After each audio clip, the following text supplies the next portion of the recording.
And I want to bring in Bret Baier, anchor and executive editor of Special Report and Fox News chief political anchor. Bret, always good to have you with us. Thanks for joining us today. Good afternoon. You've been listening in on this. Basically, it's $10,000 in debt relief that will go through January of 2023. So it goes through the midterm election period. And will provide some relief to people who owe student loans, and there's a lot of them, millions of them in this country. Nearly a third of the 43 million people in the country who have federal student debt are in that $10,000 range. So a lot of people have called this vote buying ahead of the midterm. Does this get the administration any traction as we head into those elections? Well, yes, with those people, $10,000, $20,000 for Pell Grants, and there are millions of those people. However, there are tens of millions of other people who have paid off their student loans, as was mentioned in that question to the president at the very end, or who don't go to college, and they are on the hook for this. This is really fascinating as a political move because you are alienating one section that may feel angry about that loan being paid off, number one. Number two, House Speaker Nancy Pelosi said just 1 year ago that the president does not have this authority, that it has to go through Congress. Today, she praised this move. The way they're doing it is through an emergency provision within the Department of Education, citing the pandemic and the emergency pandemic. This is 13 days after its own CDC relaxed the guidelines for the pandemic, saying no longer did you have to self-isolate and quarantine. You didn't have to stay 6 feet away from different people. As the pandemic is loosening as far as the guidelines and the mandates, they are using that emergency authority to justify this move. Yeah. And last thing, Martha, really quickly. Jason Furman, the head of the President Obama's Council of Economic Advisors, he said this: pouring roughly $500 billion of gasoline on the inflationary fire that is already burning is reckless. Doing it while going well beyond one campaign promise, $10,000 of student loan relief, and breaking another that all proposals will be paid for is even worse. He goes on in a long thread on Twitter. Again, this is President Obama's director of the Economic Council. Yeah, and we've heard similar things from Larry Summers, also an Obama-Biden economic advisor, who has said that this will be inflationary, that it'll throw some gasoline on that inflationary fire.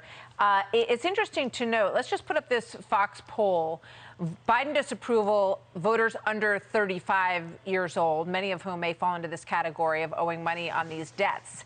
Their disapproval of this president has gone up 10 points from this August to last August. So we may be seeing an attempt at reaching out to some of that group. But, you know, what always comes to mind, and I played this yesterday, I'm going to play it again today, because I think it pretty much sums up the argument of those who will be critical of this, who the president just cited. And this is an exchange with Elizabeth Warren and a voter back in 2020. Watch this. My daughter's getting out of school. I've saved all my money. She doesn't have any student loans. Am I going to get my money back? Of course not. So you're going to pay for people who didn't save any money, and those of us that did the right thing get screwed. No, it's not anybody got screwed. When we started, of course we did. My buddy had fun, bought a car, went on vacations. I saved my money. We did the right thing, and we get screwed. People all through the middle classes of this country who made sacrifices to pay for their own education, their kids' education, and now want to know why some of this is going to come out of their broad taxpayer basket, Bret. I think it's a great question, and I do think it's like a knife's edge as far as the politics of this. Yeah. You get the benefit of the people who are benefiting, but you get a lot of anger from people like that gentleman talking to Senator Elizabeth Warren. I think that there are a lot of those folks, and there are farmers who say, I've got a mortgage, I've got a tractor that I have a loan on. Are you going to help me pay for that? You build an expectation. Not only that, there is real concern that some of these colleges will raise tuition because of it. Now, at the end, he said the Secretary of Education is going to police what colleges charge for tuition, but it hasn't happened so far because they've been going up every year, and this may accelerate some of that. Yeah, that's the argument. Madison Alworth is here. She's going to do a report on that because the argument for why college costs have outpaced inflation over decades is that there's been so much federal money that pours into these student loans that it gave these universities the leeway to keep jacking up the price of tuition with all of those federal dollars coming in. And it's interesting, this comment from Mitch McConnell today. He called this Biden's student loan socialism a slap in the face. And it really does expand the areas where the government is sort of, has your back and is picking up the check for more and more things. He talked about the PPE loans during COVID. I think that's a different example, Brett. I mean, that's a unique moment in time. You had to shut the doors for months on your business, and they forgave those loans. But this is something, an investment that was made, over the course of many years. And now the government's going to step in and also pay that for people. I think that's the larger concept that upsets a lot of people. I agree. And, we're in this moment where we're looking back and saying the public policy decisions during the pandemic and how horrible they were and all that the shutdowns. And now this is continuing in one sense in that they're using this emergency to go forward. I think there's going to be a lot of pushback on Capitol Hill. I think that there's going to be some legal pushback as far as the authority to do this.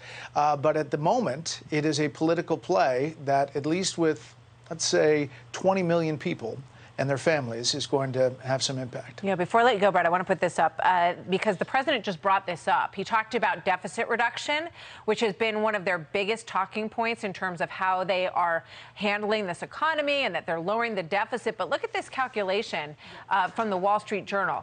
So the cost of the Inflation Reduction Bill is $120 billion. Then you've got debt forgiveness, $330.